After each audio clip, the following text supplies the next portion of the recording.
I recently was having we were in a ministerial meeting, and Reverend Catherine and I were just talking, and I'd said something, and I said, um, I don't affirm that. I don't align with that. Um, I'm, I don't agree with that. And then my next thought was, I want to agree with the divine. I agree with the divine. And she goes, that would make a good talk. And I went, yes, you're right. I talked last time I was up here about in this realm, in the earthly realm, we look for agreement around the things that we want to be right about. And we know exactly who to go to for particular things. If it's politics and we're upset about politics, we know the exact person to go to talk about politics because they're going to agree with us. We're going to get agreement. Yes, exactly. What news station to listen to? Exactly for the agreement. Perfect. Exactly. So we go to there and we get the agreement and we're right and they're wrong and yeah. But what we're not doing is standing in the divine. So in relationships, especially with our family, I know exactly who to go to talk about my sister. Okay? When I'm upset at my sister, I go to my other brother and go, boy, she did this and she did that. And he goes, oh yeah, she always does that. And I get agreement. And then I get to be right and make her wrong and all that. So we've got all the areas in our life covered. Finances. We're looking at, I don't have enough money. And sure enough, somebody shows up that goes, yeah, I know exactly what you're meaning. The economy is this and that and that and that. And that gives us every reason to stand in and agree with there isn't enough money. So we find agreement in our lives easily and effortlessly because that's what we're putting out there. And it's attracted to us and we find it and we feed off of it. Okay? So what would it be like to find and look for agreement with the divine? Would you rather agree with the infinite power in the universe? Wouldn't you rather agree with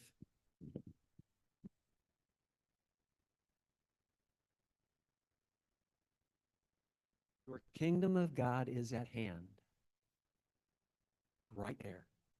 It's not far off, it's right here. The riches, power, glory, and mighty of the kingdom is yours today. I would like to agree with that every moment of every day. So it's affirming that we have the infinite power in the universe at our hand in every moment of every single day. I love this line too. You do not rob others by entering into the fullness of your kingdom of joy and your kingdom of abundance. You're not diminishing anybody else's chance of being with the divine by centering yourself in the divine. This exemplified itself just brilliantly for me just recently. One of my favorite phrases, one of my favorite affirmations is let go and let God. I'm affirming, I'm standing I'm in agreement with the divine taking care of my life. Now, if I'm standing in that God loves me unconditionally and wants nothing but my highest and best, then it's easy to do, right? But do we believe that? Do we stand in that? Do we know that to the core of our being? We step out it and we know it. We know when we're not standing in the divine. It is crystal clear. We're angry and upset and mad and frustrated and all of those. You know exactly when you're not standing in the divine. And that's when it's time to say, okay, let go, let God. I don't like this. I want to affirm and be in alignment with the divine. So my brother's in a nursing home in Houston. and he's thriving. He's doing very well. Uh, I got an idea to go down for his birthday, August 9th, and to see him because we hadn't seen him for a little while. Called my brother and sister up and said, "Hey, let's go down." They said, "Great." The three of us will go down. We'll get some stuff done in the house, and we'll get to see Mark. Take him out for his birthday. He has not left the place since last November. I wanted to get him out. So we get down there, and before this, Mark's calling me up, and I love my brother dearly, but he mainly calls when he wants my help around Vista. Vista is the place that he's staying. And it's like, okay, what am I going to have to deal with now? So he called me up and he said, "Man, my roommate," he said, "I'm okay with it most of the time. It is what it is, but my roommate is fine. He's lies in the bed, watches TV, whatever, but his wife, who's there 24/7, is killing me. She talks to him. He doesn't talk bad. She's got a loud voice and da, da, da, da, da, da." He goes, "I like the guy, but the wife's got to go." And so there's a curtain. All he's got is a curtain between the two of them. So he's listening to this. He actually is not listening to this. He goes to the TV room or anywhere but his own room. So he's talking about it, and sometimes he's okay with it, and sometimes it just drives him crazy. So I said, "Look, Mark, I'll talk to the social worker and have them talk to the director, and we'll get this resolved. I promise you I'll get this resolved." And I had to step back. Actually, it was more of a thought. It was a divine thought than anything of let go and let God. And I went, right, I don't have to be worried about this. I don't have to be anxious about this. I don't have to be angry at them, angry at her, angry at anybody. I can step back, listen to the divine, take divine action, and let go and let God. The infinite power in the universe has much more power than I do, but I have access to it. So it's going on. We get down there, we see him, we see the wife. Okay, Paul, all right. She's an expression of God. She's a glorious expression of God. So, but I did understand what was going on for Mark. He's literally having to leave his room most of the time. So, as God will have it, that week while we were down there, the social worker had called me and said, "Hey, I want to talk to you about Mark's his condition and everything that's going on." I said, "There you go, God. I didn't have to arrange it. I didn't have to call anybody. She made it, and I'm there." Had a wonderful conversation. The couple is over there, and I sidled up to her and I said, "Okay." And Mark's right there. So I explained the situation to her, and Mark's expressing himself. So she understands that this is really an untenable situation, that Mark deserves as much attention and ability to have his room as the other person does. So we stayed out of, I completely stayed out of anger, completely just expressed from the divine. And she goes, "I got it. I'll talk to the director." So we were there for 3 more days. Nothing changed. We went out places to get away, and went out for a dinner that night for his birthday that night, and he was ecstatic. We had a blast. I called the place and said, "Can Mark have a beer?" And they said, "Oh yeah, sure." So Mark had a couple of beers. It was just glorious because I was letting go and letting God. I wasn't trying to manipulate anything. So we left. The situation was still what it was. Nothing had changed.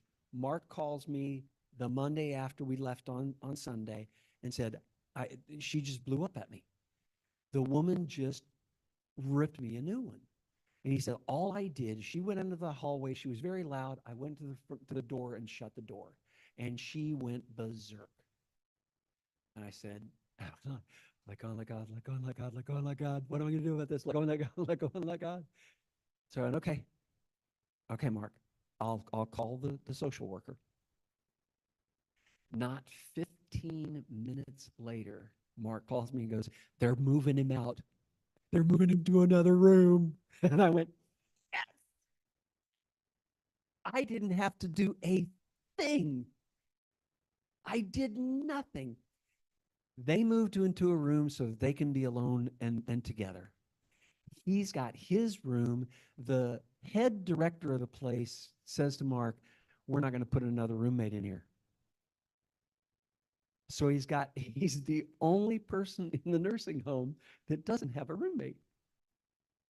And I didn't have to do anything but let go and let God. And I wasn't the whole time. I stepped back and went, God's got it handled. I did what I knew to do, which was I was inspired to talk to the social worker. And I did that. That was my action. That was my part of it. And then God took the rest of it. And it's the best situation that could possibly happen. Because I was in agreement with the divine. And we can do it. It's very simple. It's letting go of all of this, all of our attachment to I'm right and you're wrong, all the attachment to I want it this way, when there's an infinite possibility out there. I wouldn't have thought of this. I wouldn't have thought, oh, great, he's never going to have another roommate, and they're in a place that they love. They can be away, they can talk, and they can do with whatever they want. They've got their own room. I of myself can do nothing. The Lord is my shepherd, I shall not want. He maketh me to lie down in green pastures. He leadeth me beside still waters. It's telling us that we have everything we need, everything we want, everything we desire. The Lord is my shepherd. God is guiding me and providing everything for me. As long as we stand in it, as long as we affirm it, as long as we know it. Because God always says yes. And there's a difference between the divine saying yes and being in alignment with the divine. Because, let me explain this. Because things that happen to us that we don't like, right? We've all experienced that. When that happens, it's God saying yes, because it's what we've asked for. We've asked for that. When we're in hate, we're in anger, and resentment, and all of that, we're asking for more of that. And God goes, here you go. It's not a punishment.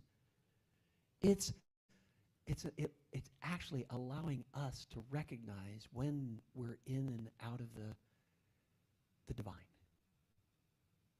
It's an opportunity for us to grow. It's an opportunity for us to recognize the divine. And when we're centered in the divine and when we're not. So God's going, great, here you go. Here you go. Here it is. You asked for it. Here it is.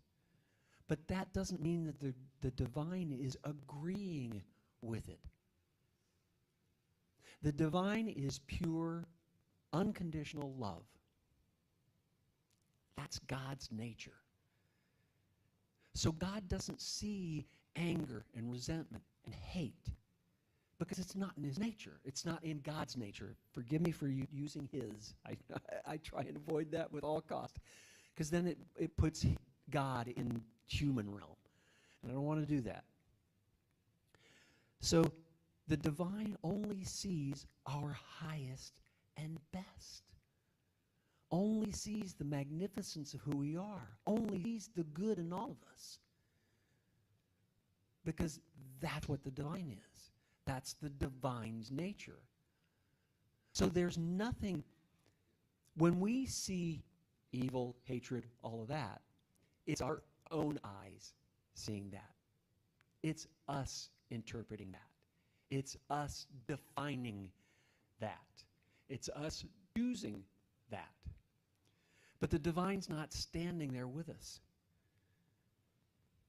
The divine is not there. The divine is here where we are, but not in our thoughts and our perception of what is happening. It's negative. The divine loves us unconditionally, always, in every single moment, every thought, every movement, every action. And it is our job to align with that. And life works. We all know, we all have been in that place of life working beautifully and flowing just beautifully and having just this gorgeous journey lay in front of us, and we walk on it. And then we walk over here and go, let's check over here. It's us that is separating us from them. I love the song, We're Never Alone.